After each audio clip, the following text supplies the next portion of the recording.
I'm Lea Salonga, and you're listening to You Might Know Her From with Anne and Damian.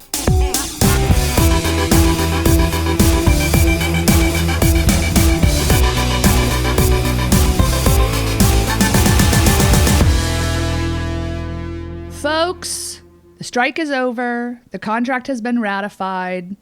It is hot off the presses. That is absolutely right. We are fresh from this news. So, yes, and it is complicated. I know that there were strong feelings on both sides of the contract, and it has been ratified now. And I know that people are excited to get back to work.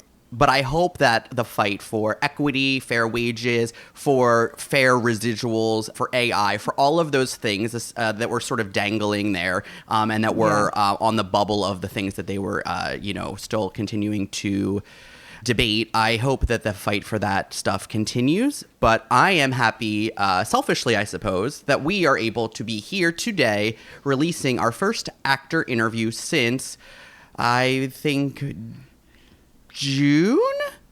I think that's right. And I can't believe that we actually are here with, I mean, you saw the title of the episode. We're here with Lea Salonga, which is a huge, huge get for us. We had been angling for her for so long, and we interviewed her back at the end of May, and we're so excited to release this episode. And then the strike happened, and we realized that that was scabby behavior. And of course, we want to be aligned with the strike and the actors. So we're back, folks. And anything that you hear in relation to earlier in this season, just go with the flow. You know what I mean? We're doing the best we can because, as we said, we did this earlier in the summer. So when I say like, wow, 2023 was a great year, take it with a grain of salt. And also Lea was just getting ready to go into Here's Lies Love, which now has just closed on Broadway. I would say, welcome back to You Might Know Her From with Anne and Damian.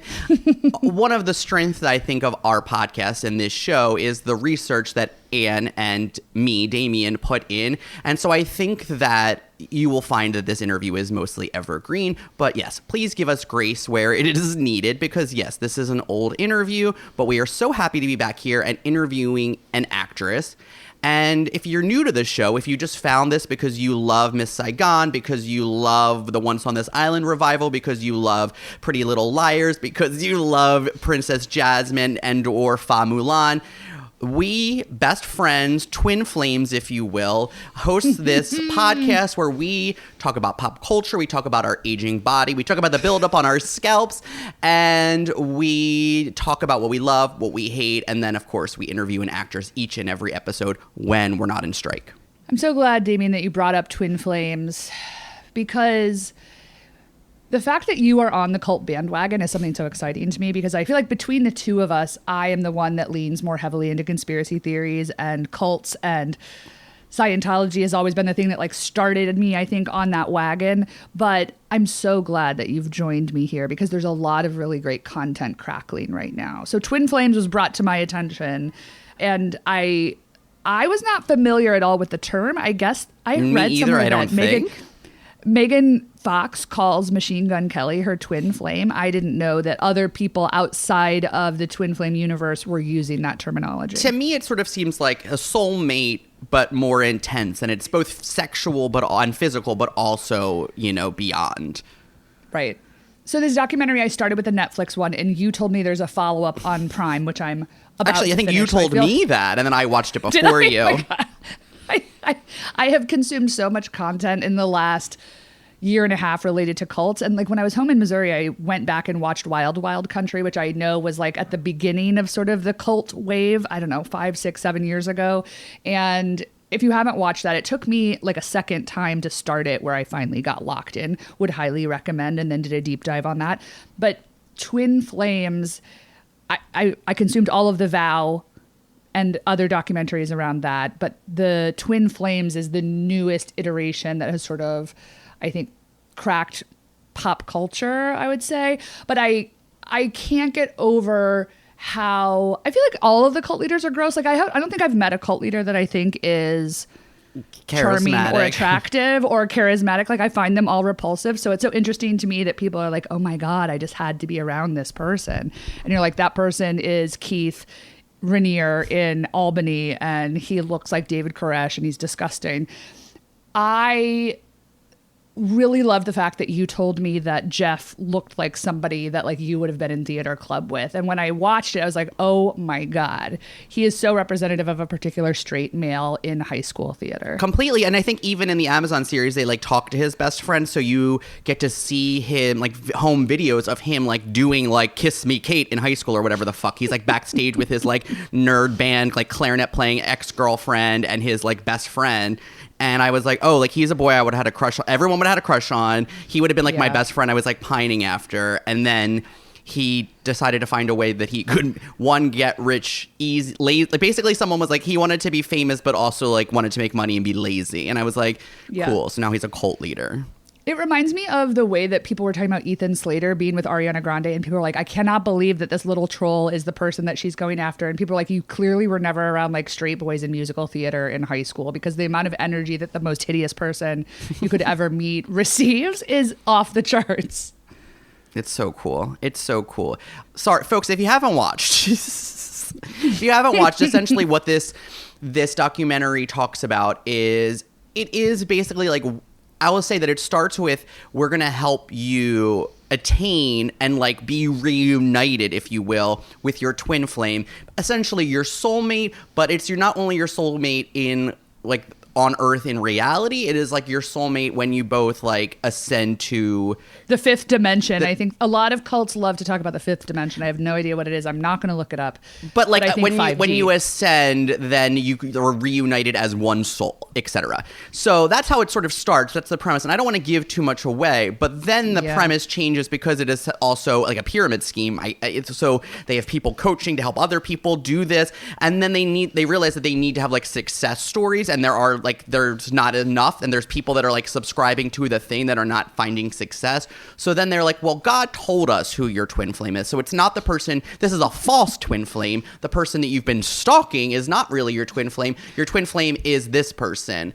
And that was sort of, regardless of sexual orientation or gender. And in some cases they would just be like, you're a man, transition. And it was like, what? And I feel like hopefully that's like what I saw on TikTok and was like, I need to see this show. Yes, I think it's totally worth your time. Start with Netflix, move to Prime if you so desire, if you're looking to consume that much related to it. And I, on the heels of that, needed something else. And I saw someone that I trust recommend Love Has Won on HBO. It's really just Max now. I know, but I can't call it that. I know. It sounds like Cinemax. Right, which I would prefer, honestly. Remember, I had a free trial of Cinemax earlier this year. Yeah, same. I ended up paying for it for a month. I forgot to put it in my calendar. Me too. So Love Has Won took me in a different direction with cults than I think I had previously witnessed, because so many of the cults are about clean living. So a lot of them have these super restrictive diets. I mean, actually, I think weight control and body control, lack of sleep, these are all mind control techniques in high control groups. I don't think I knew that. So it was interesting when they were like, again, spoiler, but in Twin Flames, when they're like, the diet was like, eat carbs. And this one woman was like, I like gained 70 pounds. And I was like, oh my God. I like when Jeff and Shalia lived with his high school friend. And he was like, they ate hot dogs for breakfast, lunch, and dinner. They had breakfast hot dogs, lunch hot dogs, and dinner hot dogs. And I thought, was that because they were saving money, or because they were like, maybe the nitrates did something to their brain? Oh, interesting. I was thinking that it was that they were like trying to save money so that they could essentially have the like funds to build this business model. Right. Because they say that she is the brains of the operation, and then he's like the business, he is like the face and the business part of it, but that she's the one who's like the spiritual guru. Right. Do you believe that to be true?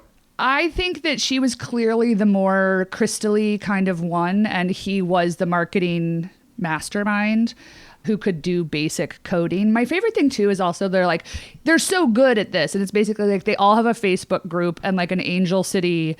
What was that? Was that Angel City? Angel Fire, GeoCities. Angel Fire, GeoCities. Yes, like they have that level of website that really just looks like it's like MS-DOS level programming. And you know, I think you and I talk about this a lot.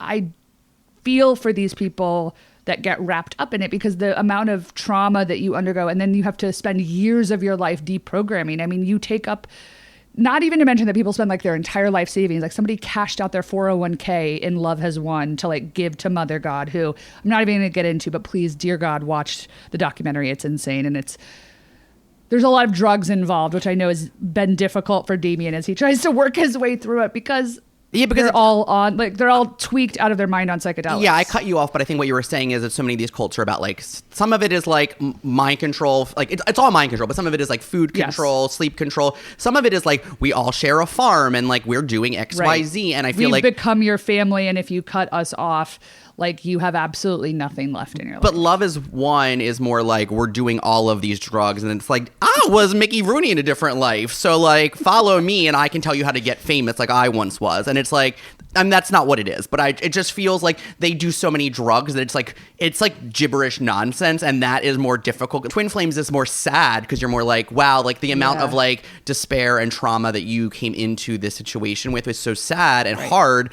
But wow, you were really manipulated to believe that these people were going to help solve that, and it poured so much of not only your money, but like these people didn't have jobs, and they were like working for like a below minimum wage, like they were like below the poverty line, working for like this.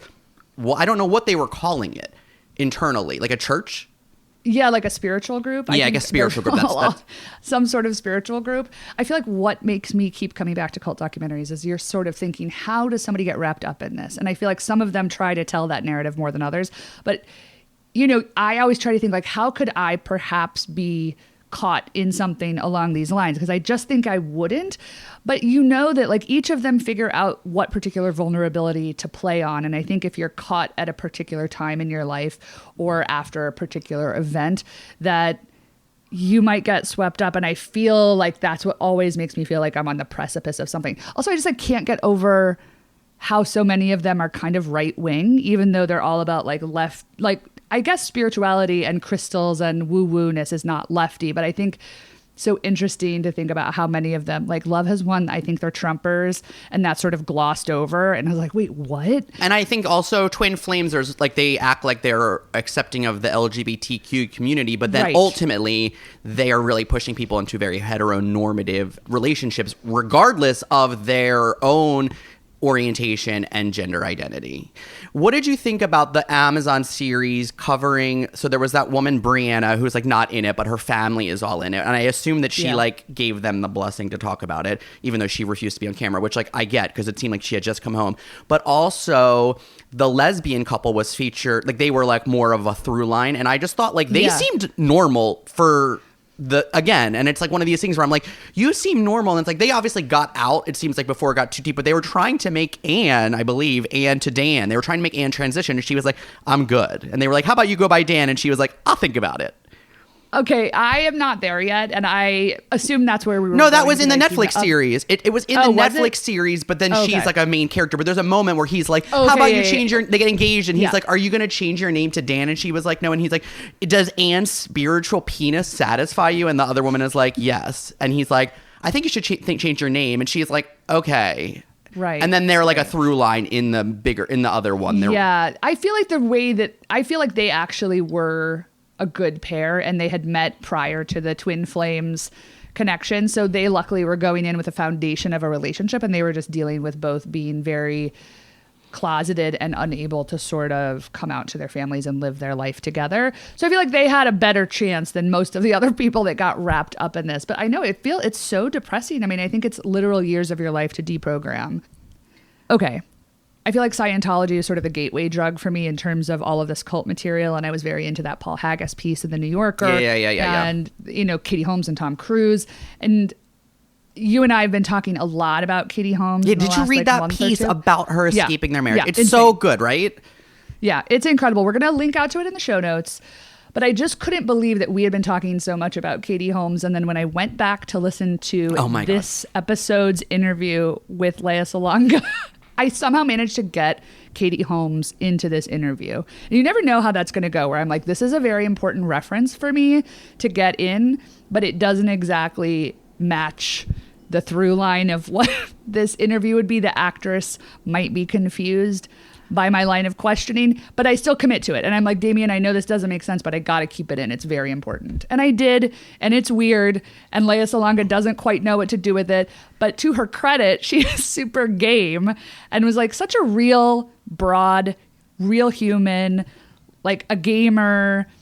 She has a queer kid. She watches Drag Race. She just seems like a real person in a way that I loved. And I guess because we grew up with her in these Disney films, and then I sort of came of my musical theater age by listening to her in Les Mis and Miss Saigon, that she operates in some sort of like mythical place in our childhood. Do you know what I mean? Like in our adolescence, Lea Salonga is very elevated. So the fact that we got to talk to her and she's just like very down, very into it.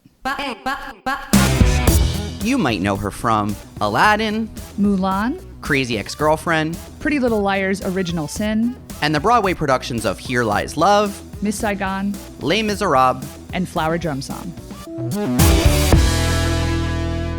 Holy macaroni. It is a huge day for us here at You Might Know Her From because we are joined by none other than Tony-winning actress, singer, and Disney legend, Lea Salonga. Lea, welcome to the show. Thank you. Thanks for having me. We are so thrilled that we were finally able to make this happen. So let's dive in. You are, of course, a Broadway icon, having most recently appeared in Allegiance and Once on This Island. And this summer, you're back in New York in the Broadway production of the David Byrne Fatboy Slim musical, Here Lies Love, about the former First Lady of the Philippines, Imelda Marcos. This show, as many of us know, had a historic off-Broadway run and has since played London and Seattle. So did you see the show in its initial run, and what made you want to make your Broadway return with this show? I didn't get to see it when it ran at the public. I wasn't in New York, or at least I don't think I was. But by happenstance, I was in London on tour with Il Divo, and I think there was a little bit of a break, and I was invited to come see Here Lies Love that was running at the National Theater, and I had a couple of friends in it. So she said, do you want to come and see the show? And I said, sure. And I didn't know too much about it, but I went and I was like, oh my gosh, what is happening? And there's so much stimulation. There's a lot of lighting. There's, set pieces and so much pink, so much pink.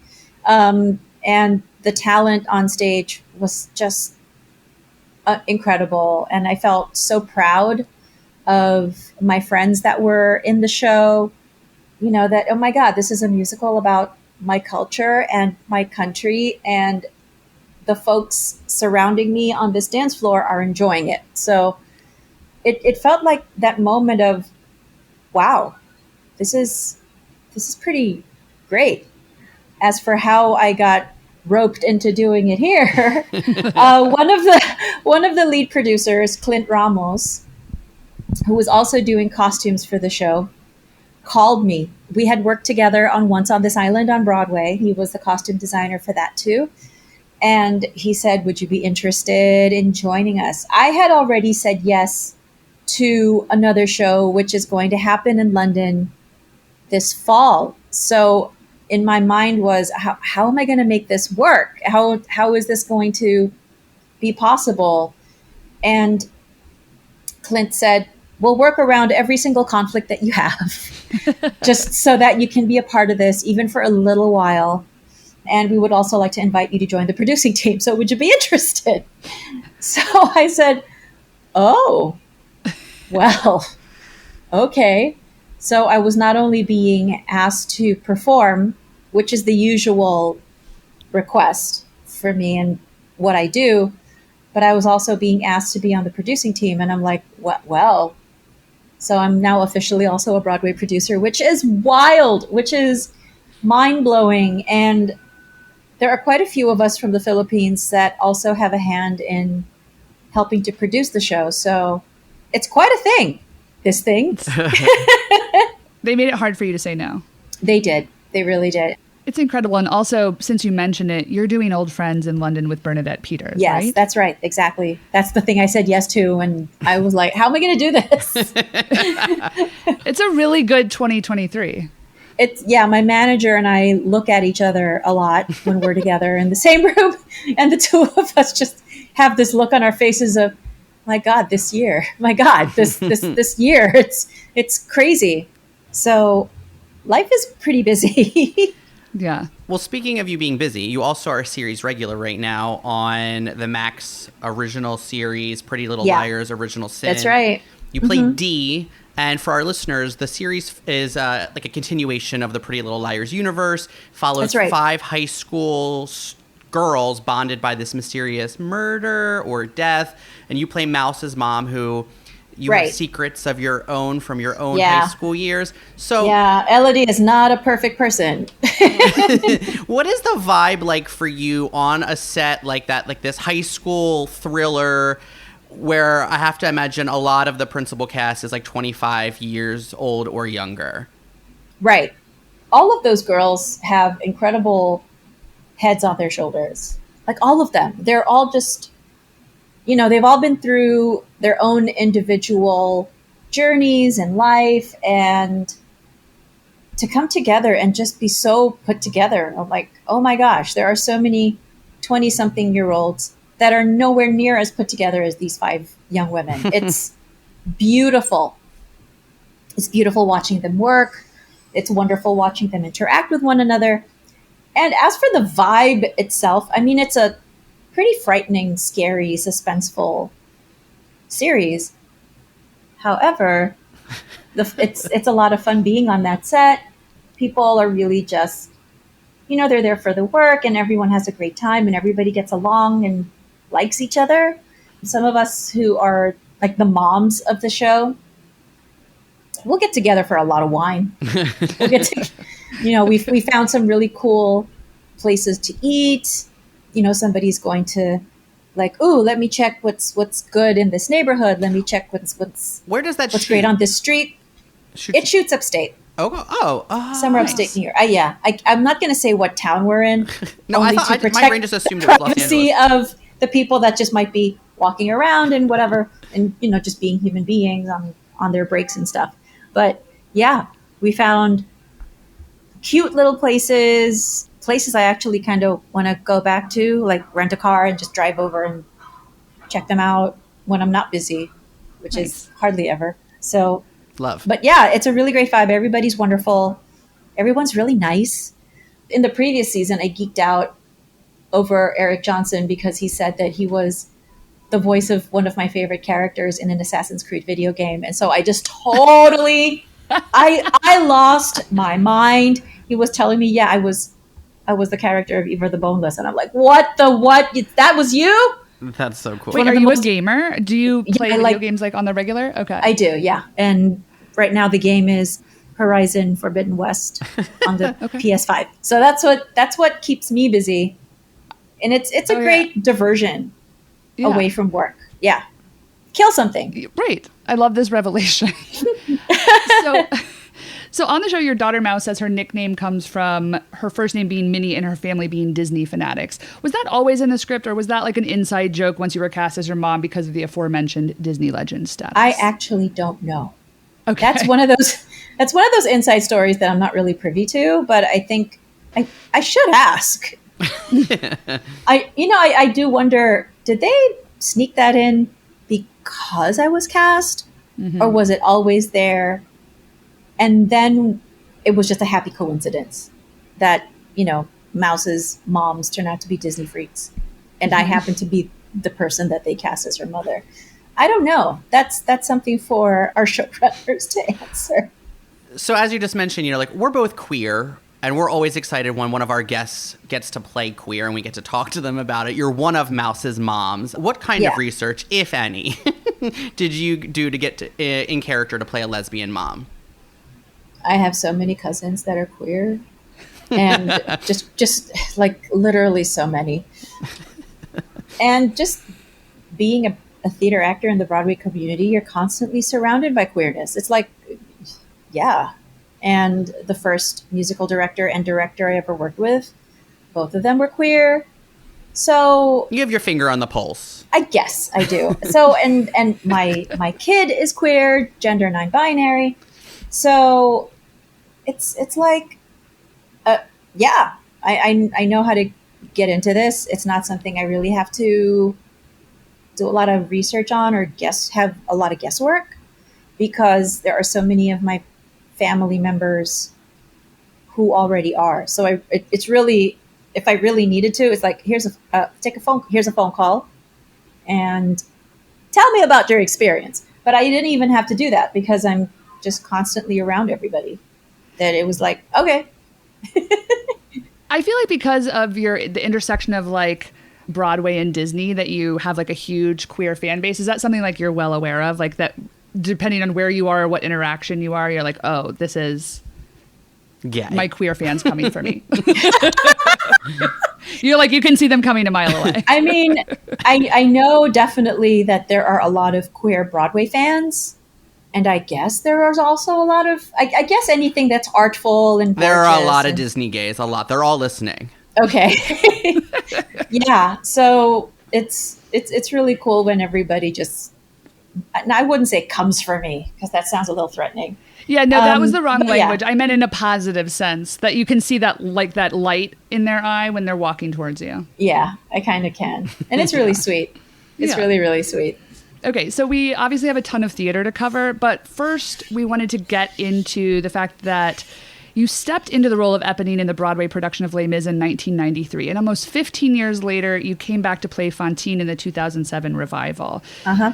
These are two of what we call like some of the most famous cry and die roles in the theater. Okay. So Lea Salonga, please tell us, which role was more challenging and whose death scene was more satisfying to play? Ooh, that would be difficult. Oh my gosh. I think, well, Fantine's arc is so tragic.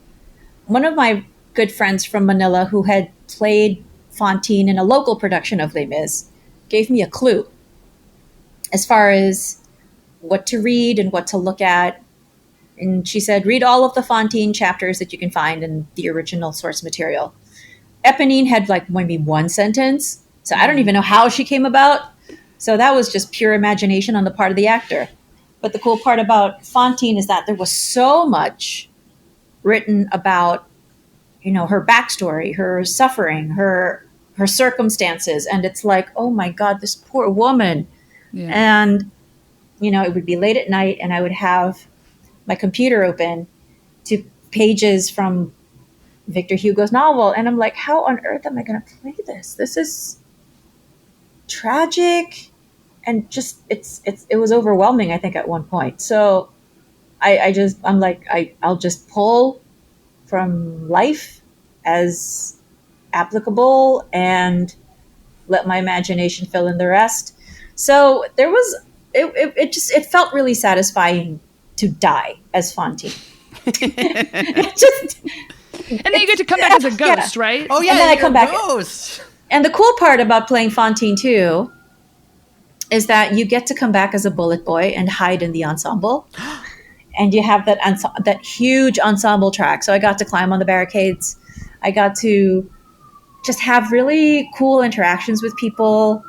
I created this boy with the unibrow and I was and tried to be as in the action as that character as I was as Fantine. And it was a great exercise in improvisation and a great exercise in imagination and just always being present in the moment and not taking anything for granted when you're in that role. It was fun. That part was the best part. You're telling me every Fantine does this in the ensemble? Yeah. You're supposed to, anyway. I got Patti Lupone was crossing the barricade. I got to go look it up. I got to go find it. I don't know if she did it every night, but she was supposed to. That is very cool. I think that maybe I knew that. Did you give him a name? Like, does he have a name, or did you give everybody gets to name their own character? I think everybody gets to name their own character. I can't remember what I named him. I probably named him like something, silly in French, like Pierre, or Guillaume, or whatever. Like that's his name. Maybe somebody else remembers what I named him.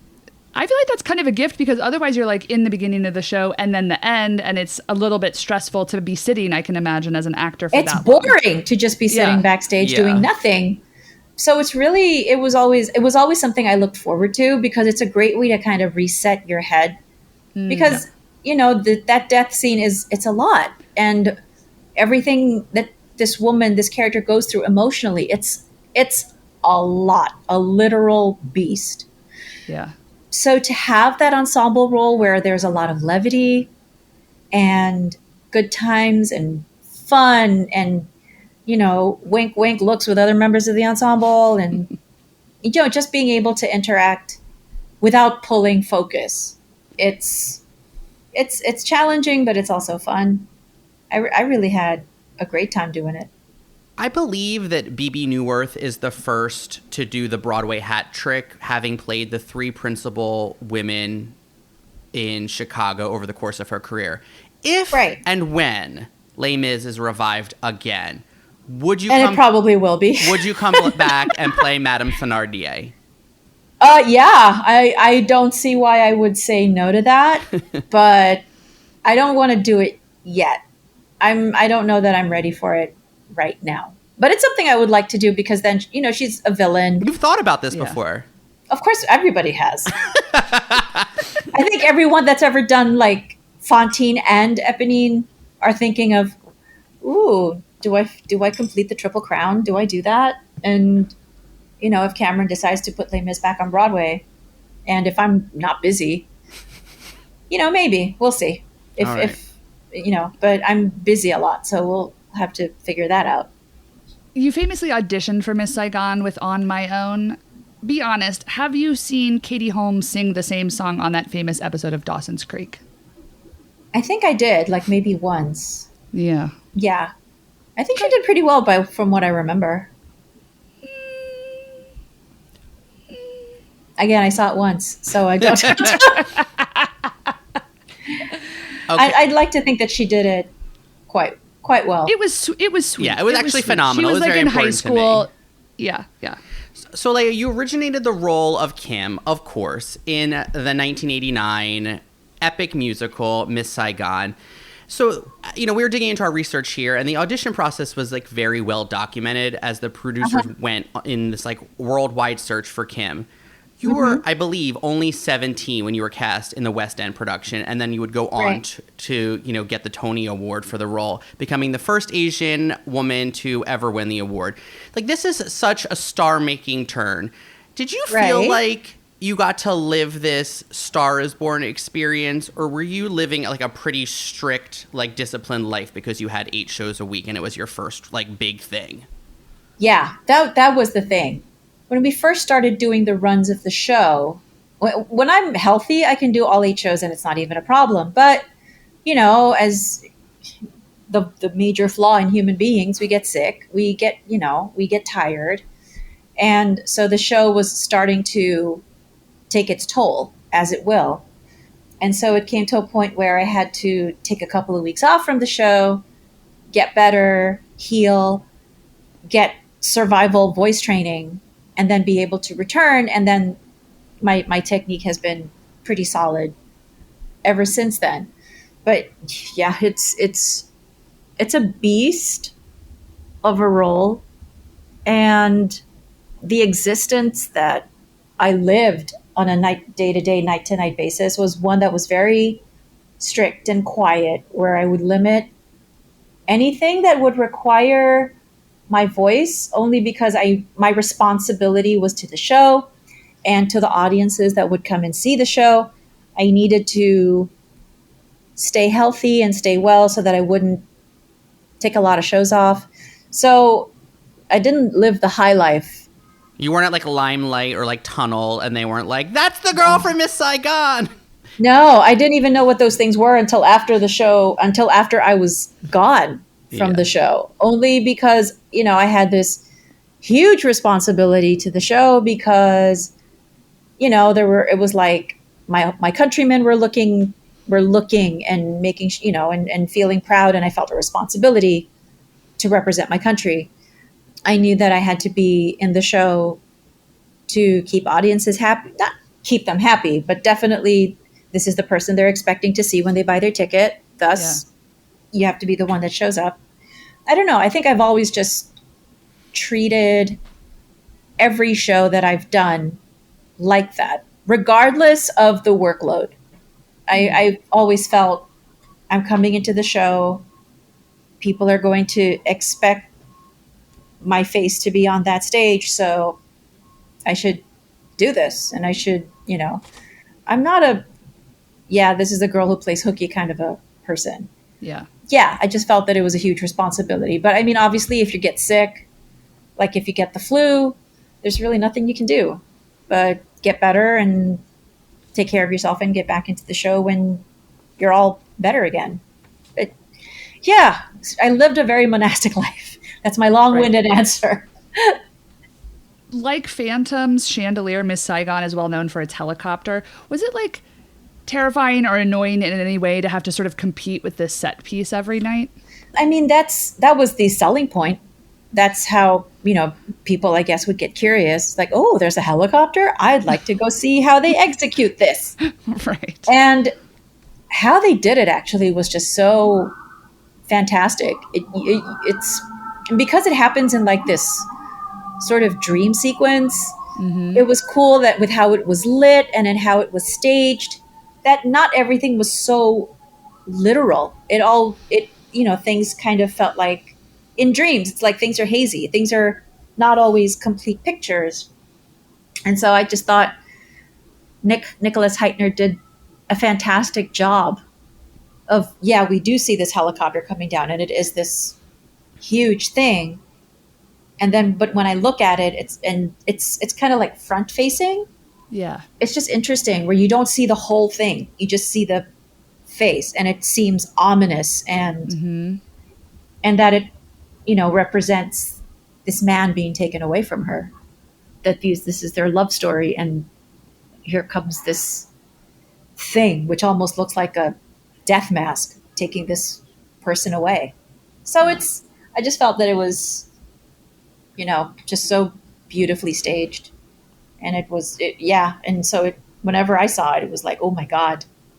Lea, I believe you started working as like a child actor around the age of 7, and then Miss Saigon obviously happened at 17, and then you won the Tony, and now you're returning to Broadway in like the first all Filipino cast of a musical. Has the industry changed a lot from your perspective? Well, it's changing, but I mean, it's not happening at lightning speed or anything like that. It's glacial, it's slow. Yeah. But there is change. And it's great to be able to witness it as it's happening. Here Lies Love has an all Filipino cast and it's beautiful. But there are also shows where there isn't a whole lot of Asian representation in it. Some shows, absolutely, there shouldn't be any Asians in. Things like Parade, that wouldn't make any sense. Or in anything else like, say, a Showboat situation. It's like, no. But that we are now able to have stories from our part of the world be told. And that it's not just, say, Miss Saigon. It gives me hope that there will be more room for more stories like that. Someone had mentioned, and I actually do agree with this, for a long time it was always it was The King and I, it was Flower Drum Song, it was Miss Saigon. So if it was like an ocean of Asian stories, it not necessarily all at the same time, but if you see like a whole lot more, with Miss Saigon being just a small part of it, that's one thing, rather than it being like the only game in town.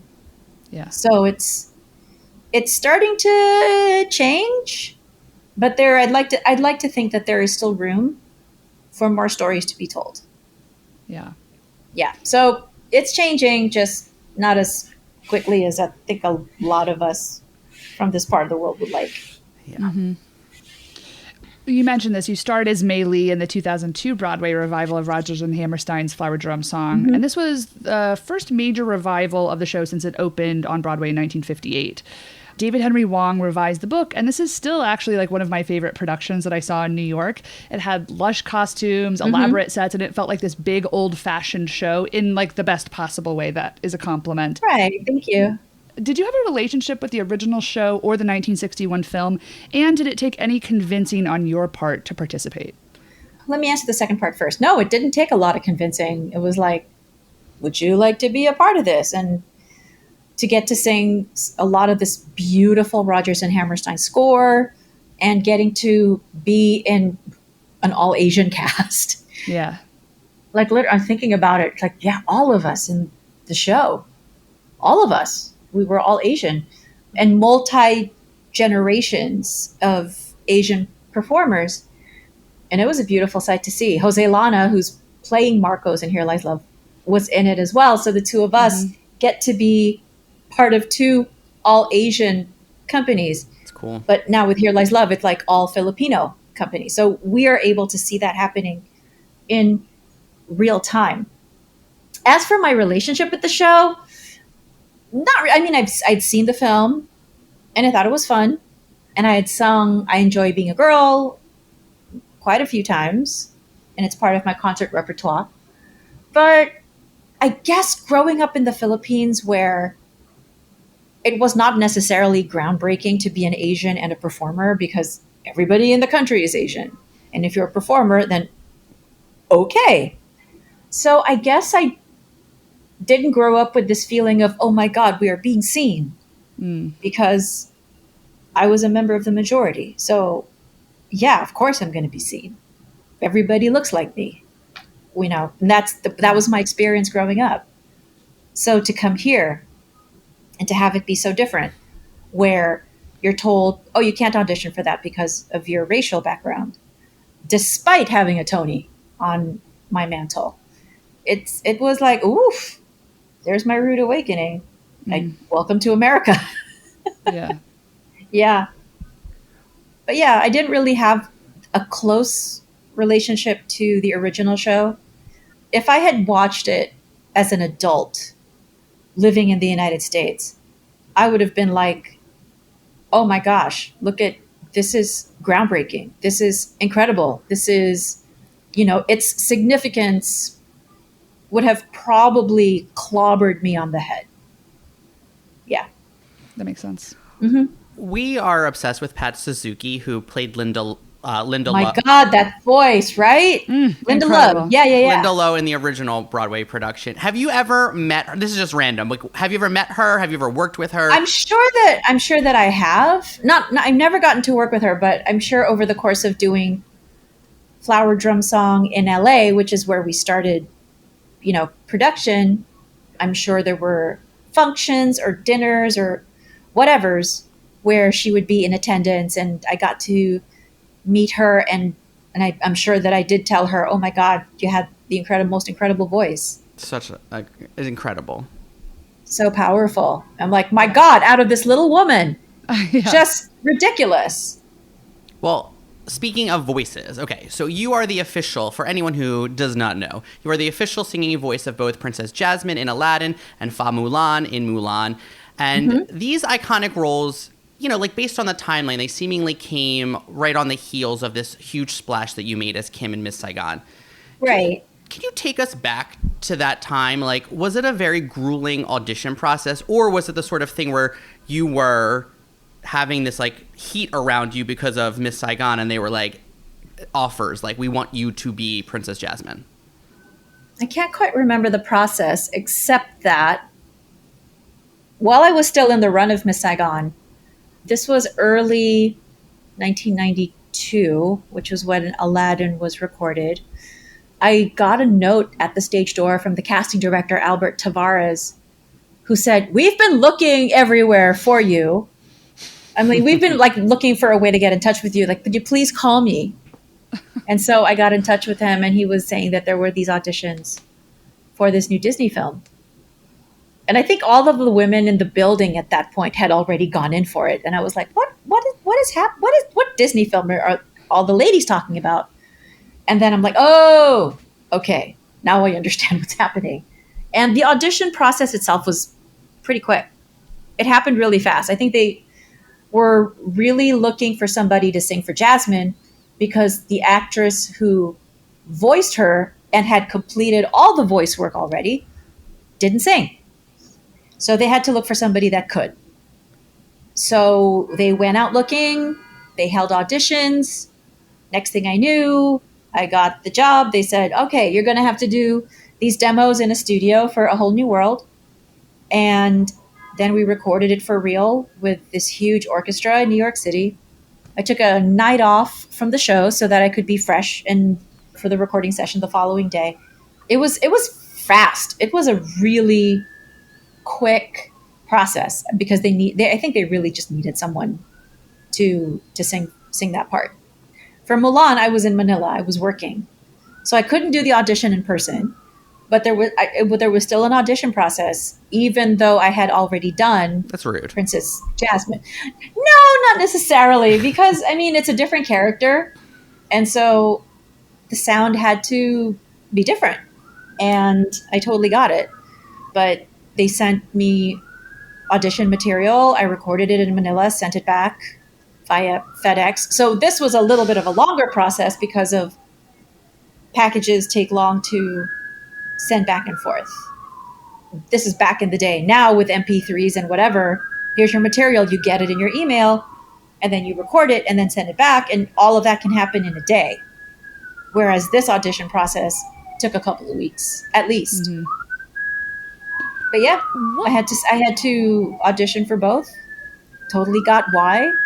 And it just felt so gratifying to be able to voice Mulan as an Asian actor, to be able to represent a whole group of people that sort of kind of look like me. Yeah. What is the best perk of being a Disney legend and an employee of the Walt Disney Company? Okay. I get to go to the park for free. That's the best. Okay. perk. Can you bring like family, friends? I can bring up to 3 other people. So 4 total. That's real. That's nice. Yeah. And, Yeah. when we go, we make a day of it. So we go and we start off like maybe 11 o'clock in the morning. And then we'll go have lunch. I usually ask for escorts to take us to where we want to go. And, we prioritize seeing like Star Wars rides and all this other stuff. And then we have a nice dinner. And then we finish it off with World of Color. And it's a day. And Yeah. it's wonderful.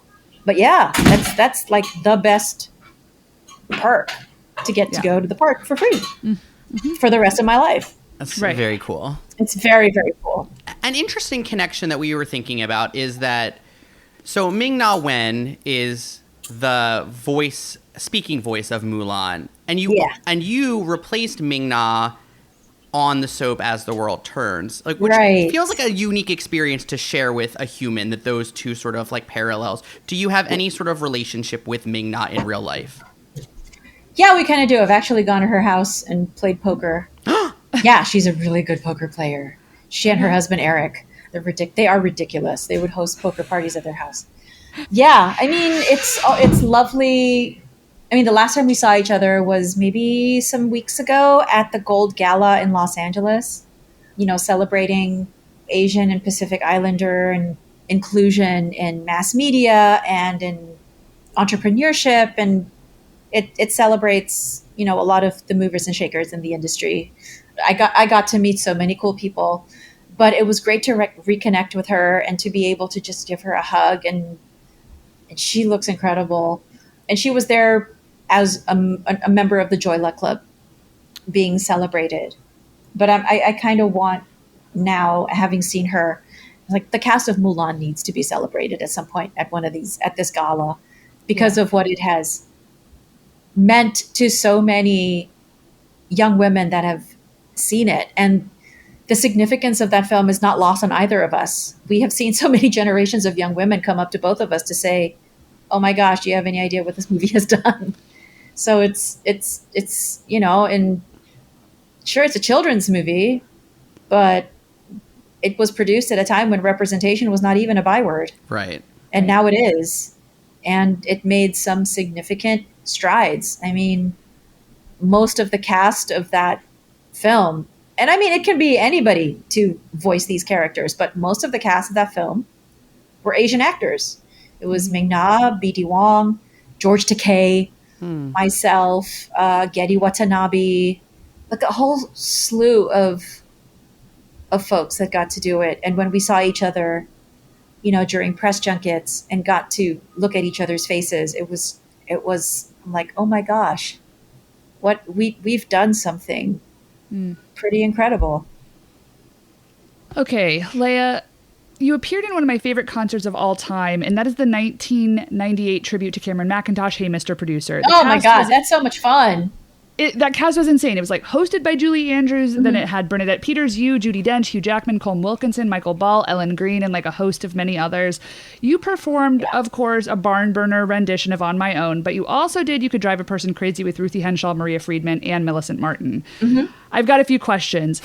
Did Bob Avian choreograph the number? Yes. And how much time did you all have to rehearse? What was the backstage vibe like with all of those British stars? You stood having to like watch the rest of the numbers happen after you sang, including Dame Judi Dench singing Send in the Clowns. Please Oh my tell us God. you can.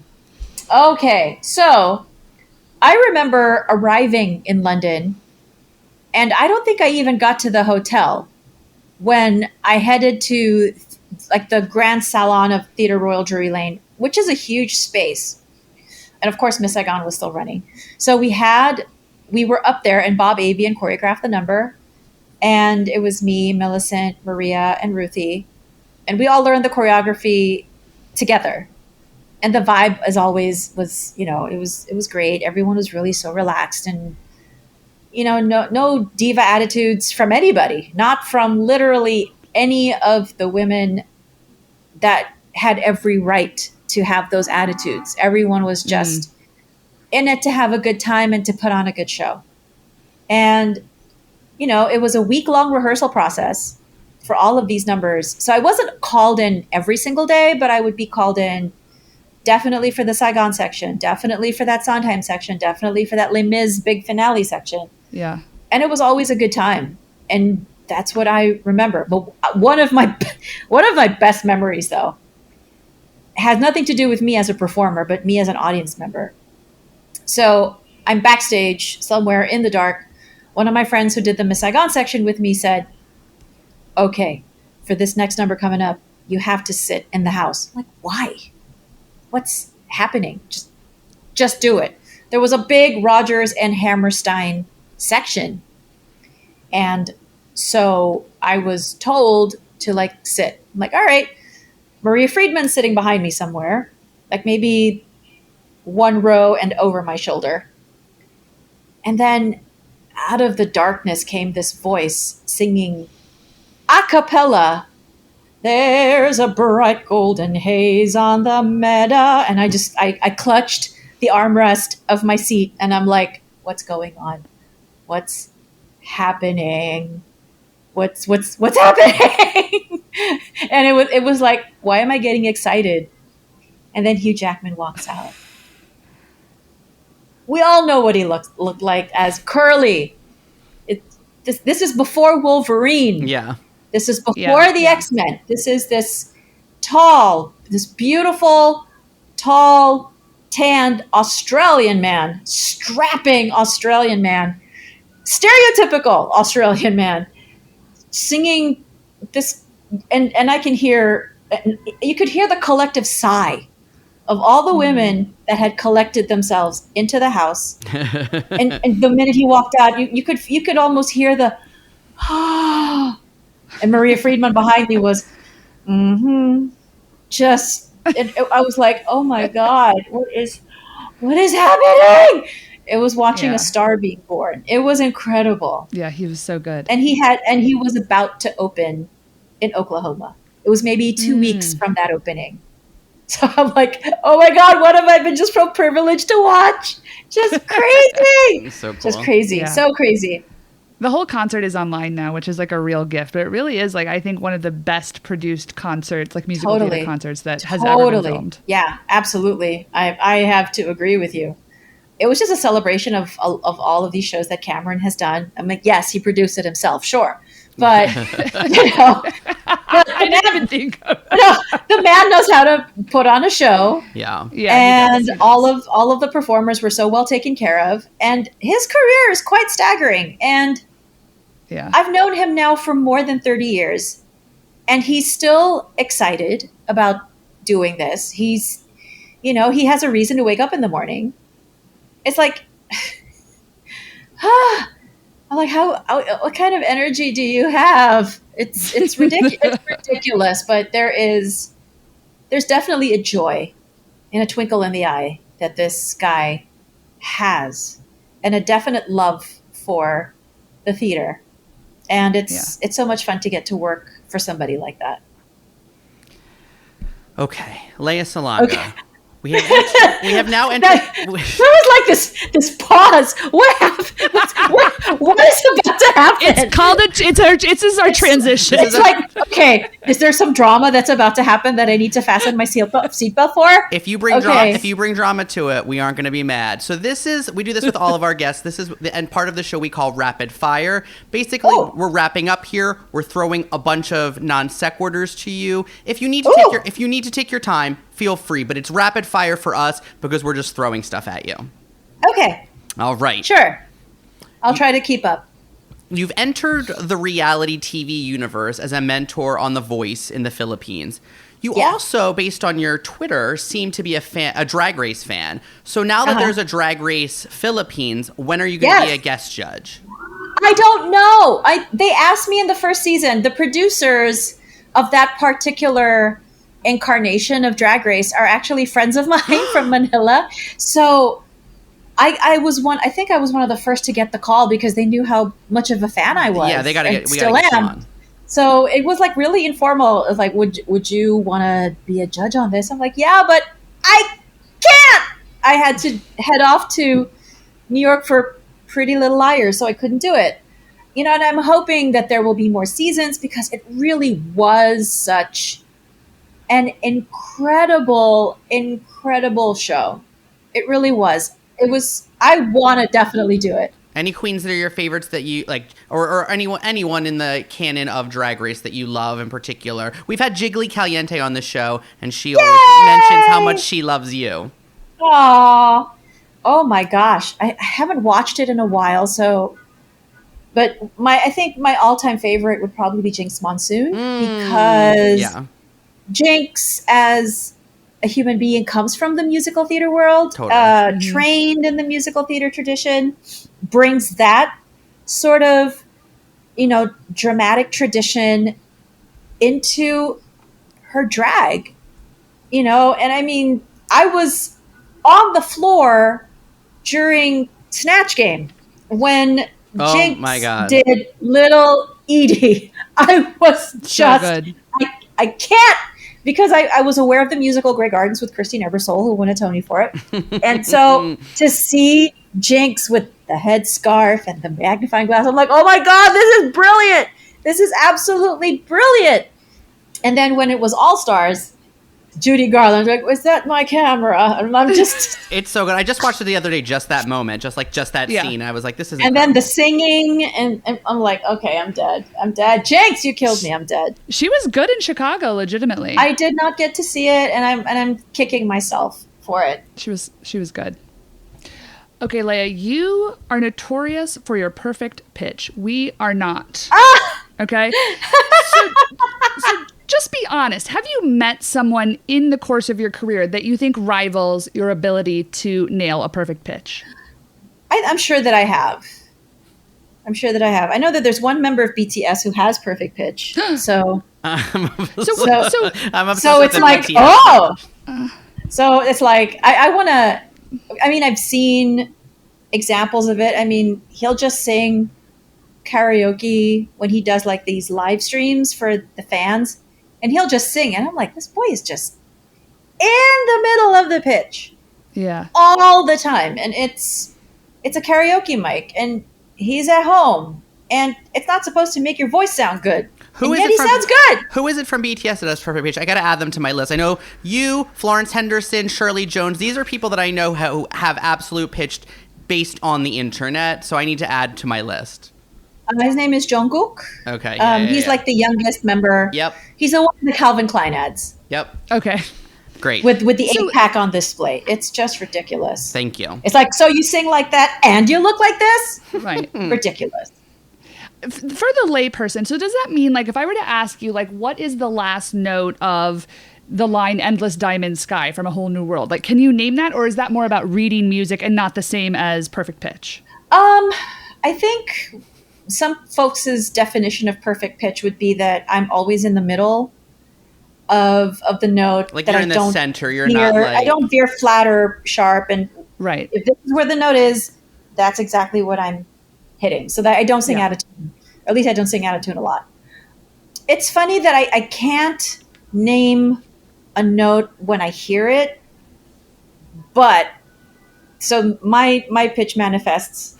If I hear a note, I'll be like, oh, that is the second to the last note that I have to sing in this song. So something like Okay. that. That's kind of how it's like, It like lives in your body and in kind your of, memory. yeah. And so my body just knows what that note is supposed to be. And I also can read music. So I know what, if it's like, oh, okay, that's an E flat. That's definitely an E flat because an E feels different and it uses a Okay. different technique to hit it square in the middle. It's stuff Thank you like for that. this. Yeah. Yeah, I love this. Okay, Lea, Okay. you play Ava Noblezzado's aunt in the 2019 indie drama Yellow Rose. So, Okay. for our listeners, Ava also played the role of Kim in the recent the revival revival? of Miss Saigon. Did, like, she ever text you when she was in rehearsals for Miss Saigon and was like, girl, this is hard? Like, what is... what kind of No, she didn't. And I mean, it's actually good that she didn't because there are things that you have to figure out to make that role your own. I cannot impose what I have done in the role. I mean, I feel like I need to apologize to every single Kim that's ever done that role because of how high it is, as well as how low it is. It's Yeah. the high stuff seems to be easy for a lot of women now to sing, but the stuff that's lower, and I have to hit low E's in that score. It's kind of ridiculous, and I feel I owe everyone a bottle of wine for their suffering both vocal and mental. But yeah, no, she never got in touch to ask questions or anything, and she did fine. She navigated the role in her own way, which is actually a good thing. Yeah. Okay, you were twice nominated for the Filipino Oscar, and you have a number of solo albums, including your 1999 R&B album By Heart, which peaked at #1 on the Philippine charts. And of course, we know that you have the Tony for Miss Saigon. Mm-hmm. If you were given the chance, would you rather originate a role on Broadway, have a #1 album, or star in your own film? Originate a role on Broadway. Mm. Yeah, I think it's just the environment in which I feel most comfortable. And I think I just feel the most free. And, my imagination gets to be used. My instincts and my intuition gets to be used a lot. It's a collaborative space. It just makes me happy to do a role on Broadway. I'm happy that I'm getting to do this one, even though I'm only in the show for not even 5 minutes, but I'm always in the theater. But yeah, it just fills me with joy to be doing what I do. And I have asked myself that same question. It's like, what would I rather be doing? It's like, I wouldn't rather be doing anything else. This is what I'm placed on this earth to do. And we love you for you for always coming back to the stage. Thank you. You play Aunt Myrna at Josh's sister's wedding in the season 1 finale of Crazy Ex-Girlfriend, and she's this former Star Search contestant who describes... Yes! So annoying, this woman. She's annoying. So Great. annoying, but so much fun to play her. She says her voice is a gift from God, and then you get this whole big, like, epic Disney-style, one indescribable moment. Oh my God, I love that song. So the story goes that when Vincent Rodriguez Jr., who plays Josh, when he found out that you were doing the role, that he fainted. Oh God. That might be hyperbole, but okay. Can you think of a time when you made somebody else, maybe a fan, faint? Have you ever seen a person faint in front of you, Lea Salonga? No, I've never actually seen that happen. I've seen Tears? people get giddy. I've seen tears, but no, never full on never full on swooning, There's falling still to the time. floor. There's Nothing still like time. that. There's still time. There's still time. Well, let's see what happens in the next however many years that I'm still doing this. Okay. Okay, at 9 years old, you starred as Annie in a Repertory Philippines production of the musical. Mm-hmm. You had that same crystal clear voice, but you had this like red shag wig and a beanie on your head. What was the most terrifying part of your production? Was it A, coming down the staircase in that fright wig, B, using a slab of bologna to coax your Sandy to do what you needed it to do, or being carried out in a sack by Mr. Bundles? Oh, none of that. Just dealing with, when I was 9, just, dealing with a dog. I mean, the first dog that they hired kind of nicked me in the face with a fang. So that was a little traumatizing. That's terrifying. I think it's like a German Shepherd mix in the footage that exists online. Yeah, but I mean, the first one they got was a golden retriever that really wasn't trained for this, not a trained animal. And so the next one that they did get was this German Shepherd, like purebred German Shepherd named Jabbar, after Kareem Abdul-Jabbar, Sure. who had already starred on film. And this was a dog that was a professional. So his trainer was also in the cast of the show, I guess, as one of the policemen.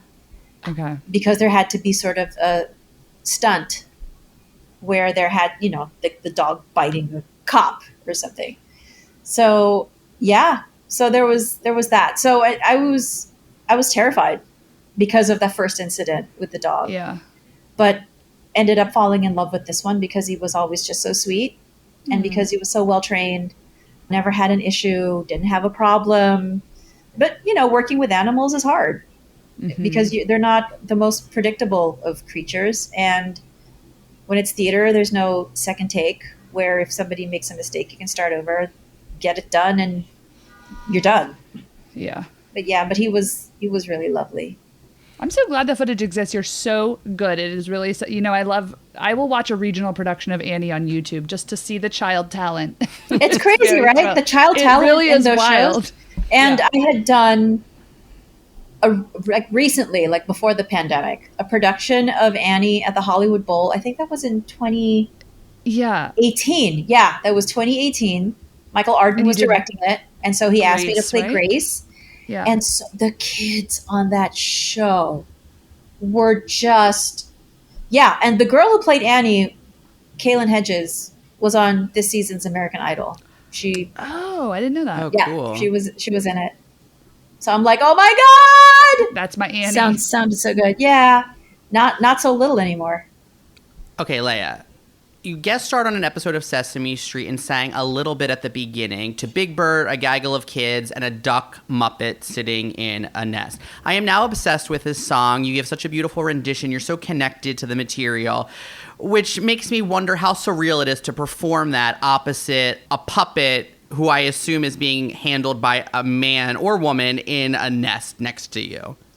Oh my God, crazy. First of all, I knew that song by heart because I watched Sesame Street growing up, and that song was played quite a bit in the course of, the 70s iteration of Sesame Street. So I knew Big Bird. I was thrilled to meet Carol Spinney, who always was Big Bird until his retirement. So I was just, oh my God, it's actually him. And to get to do a scene with Big Bird and to get to sing that song, I'm like, oh my God, the 5-year-old me is so happy right now. Yeah. I got to, and the wife of the man who composed the song was also at the shoot. And it was just such a lovely, lovely afternoon. And the kid in me was just freaking out and so happy. But, you accept that, oh yeah, there's a Muppeteer right beside me. And, and when you're rehearsing with Carol, you're looking at him as a human being because he doesn't have the full regalia on. He has the feet on so that that it's Big Bird. But once the whole costume is on, it's like you're so used to looking at Carol first, but then the minute you see Big Bird, your eyes shift upward and you look at that that it's his hand up there. I'm like, my brain knows this, but I am looking adoringly at Big Bird. Yeah. Yeah. It so was artful. It was, oh my gosh. I just remember the day being a dream. It was so fantastic. I loved it. I really loved it. Okay, Lea Salonga, last question. Mm-hmm. You played Sandy in a 1995 production of Grease in Manila. Your Hopelessly Devoted to You has this insane thing where they add a third bridge that really allows you to showcase like all of your riffing. Tell us about that insane third bridge and like how you worked out those choices with the musical director. We're going to put the link in the show notes so everyone can go listen because it is outrageously good. I just remembered, okay, that's the arrangement. Like, okay, we're doing this? Sure. All right. I was so young. So my voice is so pliable, and so it'll just pop up there. And it didn't really take a lot of effort because I was so young. Like so many young people in shows now are like, oh yeah, you can kick your face. That's right. You're in your 20s. Sure. You can hit those notes. Yeah. E's, F's. Yeah. You must be what, 23? So it's like, try doing that at 52. But yeah. Mm-hmm. It was so really good. I was like, oh, okay. The second bridge is like, she's not doing the Olivia Newton-John thing. And then I was like, oh, fuck. They added the third bridge. We are dead serious now. And then you really go off. It happens. It's so good. Yeah. Yeah. Lea Salonga, this has been such a pleasure. Thank you for humoring us. You are the best. Thank you for having me.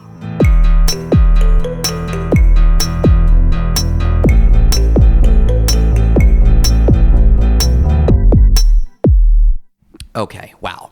What a interview. What a return for You Might Know Her From. Thank you so much for being here. What a pleasure it was to talk to Lea Salonga. I loved that Jinx Monsoon was her favorite drag queen.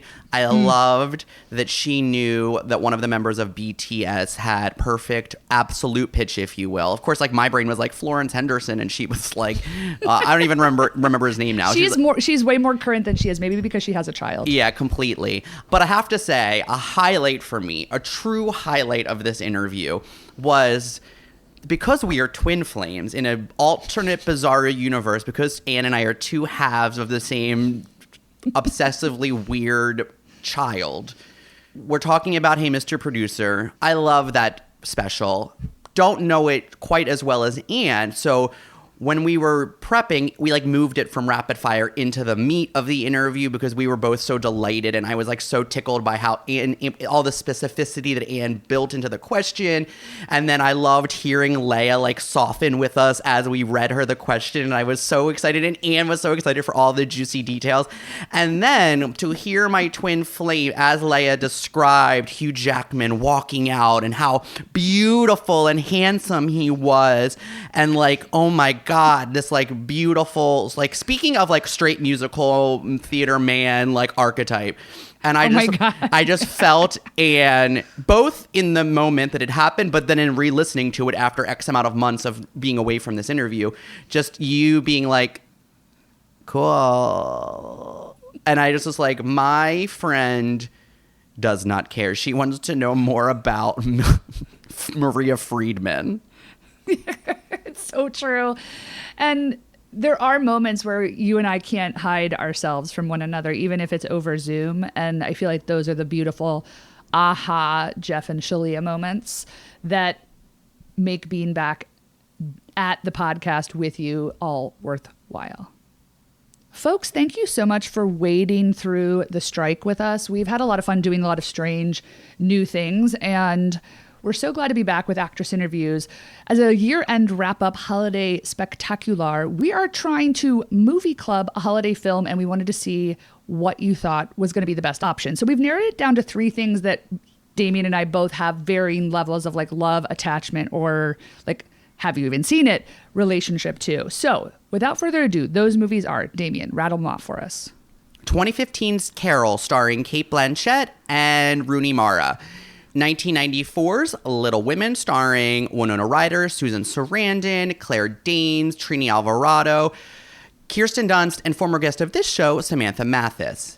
I'm throwing Mary Wicks's name in there too, just because I feel like it's important for our listeners. Absolutely. Thank you so much. And then 1944's Meet Me in St. Louis, starring Judy Garland, starring Marjorie Maines as Katie the maid, starring Margaret O'Brien as Tootie, starring somebody else as Agnes. I don't remember who that is. Who's Roseanne? Lucille Bremer. And if we do end up going with Meet Me in St. Louis, I do have, oh my God, a really interesting Lucille Bremer story that's all gossip, I'm sure, and horrible at this point. But I love old Hollywood nasty, nasty gossip. Me too. And Marjorie Maine, famous lesbian, she was in a relationship with Spring Byington. Is that right? Did I say her name right? I always say it right. I was so excited. I feel like in the past she's been like Autumn Gopher. But yeah, she is. I always call her Summer something. Also, yeah, like Summer something something. Yeah. We love old lesbians here, so let us know which of those movies you would like us to watch and you would want to watch alongside us. We'll be releasing that before the end of the year. Also, if you haven't done so yet, please, you know the best thing to do to keep this show on the road is to leave a 5-star review on the Apple Podcast app. Leave some words of love, guidance, respect, holiday wishes, an emoji, an actress suggestion, how your scalp is doing in December. It's a struggle for all of us. Let us know in that Apple Podcast app. That's the best thing you can do to keep this independently produced podcast alive. Folks, if you like what we're putting down and you want to continue to follow us in between episodes, then please follow us on social media. That is mostly, I would say, Instagram at this point. You can find me at Damian Bellino, that is Damian with an A, and you can find my best friend, my co-host, my cohort, my co-producer, my twin flame, Ann Rodeman on all of the things at Rodeman. That is Rodemanne. You can also follow You Might Know Her From on TikTok and on Instagram. We are posting behind the scenes tidbits there. We're posting clips from interviews. We are posting pictures and photos of actresses that we've had on the show, actresses we would like to have on the show, actresses that are dead they will never have on the show, like Marjorie Maine and Spring Byington.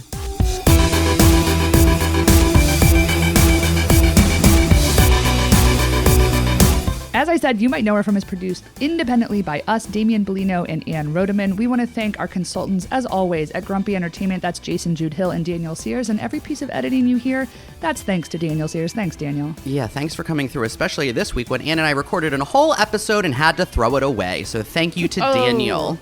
We also want to thank Gang. All of that music you hear underscoring each and every episode of You Might Know Her From is by Gang. Gang is from Philly. Gang is 3/4 women, and we love Gang. You can download and stream Gang wherever you listen to your music. And do you need to see that clip of Lea Salonga with the Third Bridge doing Sandy in Manila?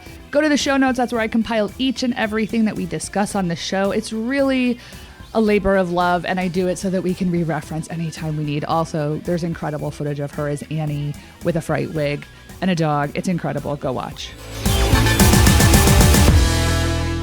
You know, I have been in such a TikTok phase. Like, I'm like 5 years too late to it, but now I'm like, just watch TikTok on my morning walk with Ronnie, and I watch them like if I have downtime, like in the evening, like in bed. And now I get it. 5 years late. Yeah. But one of the things someone was talking about, like glycolic acid and like all of the benefits of it. And I use glycolic acid like a couple times a week on my face.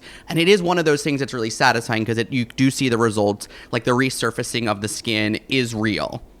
But people Interesting. I don't use it. You're teaching me things about my own body today. Yeah, it's like in my skincare routine. I have these glycolic resurfacing pads I used to use. Now I have a different thing that I use with glycolic acid. Our friend Alex put me onto it a couple years ago. It really does make a difference. But it's like as all of the things, I feel like it's like, when do you use it and how often and where does it fit into the routine? And then it's like, never mind, this is bad for you. So I don't know, but I still have used it for all these years. And I recently was researching it on TikTok to see like, is it still okay? Because that I use this. And people were like, I use these little pads, but then people were like, you can buy it and like as like a toner, like in a bottle. And people were like, glycolic acid is all of it. It's like, you might have seen that glycolic acid is trending, and that's because it is like a wonder. And people were talking about all of the benefits of it, and they were saying you can put it on like the backs of your arms for like chicken skin or like goose flesh if you have that, and it will like instantly clear it up. And if you have dry feet or calluses, you can like put some on use it as a toner on your feet, and then like cover your feet in like lotion or Vaseline and put socks on, and the next morning your feet will like like literally not have calluses or be dry. And then they were like, you can also put it on your scalp to like help with like scalp buildup or dandruff. And so I did it, and I'm not kidding. Boom, the next day my scalp buildup was so much better. It's like a thing I struggle with is my scalp. Like you gave me like a 2 shampoo combo that I was buying from prescriptionstore.com or whatever the fuck it was called. Yeah. And that Tar shampoo, I think I still use that. I mean, I do still use that. Me too. But it wasn't really helping that much, especially basically like there's 2 seasons out of the year where it's really bad, but like it's kind of always bad. And the glycolic acid, I did it like 3 nights ago, and it like boom, did not have an itchy scalp for like 2 days. I'll do it again tonight because it's been like 2 days. This is you opening like your spiritual group. With glycolic acid. Like, I'm just going to say like your glycolic acid is someone's colloidal silver. Oh man. I'm just telling you what I learned on TikTok, and I tried it. And I'm obviously going to go buy it. This is like, I feel like I've been influenced. Thank you. I bought a bottle for you already. I love you. My twin flame.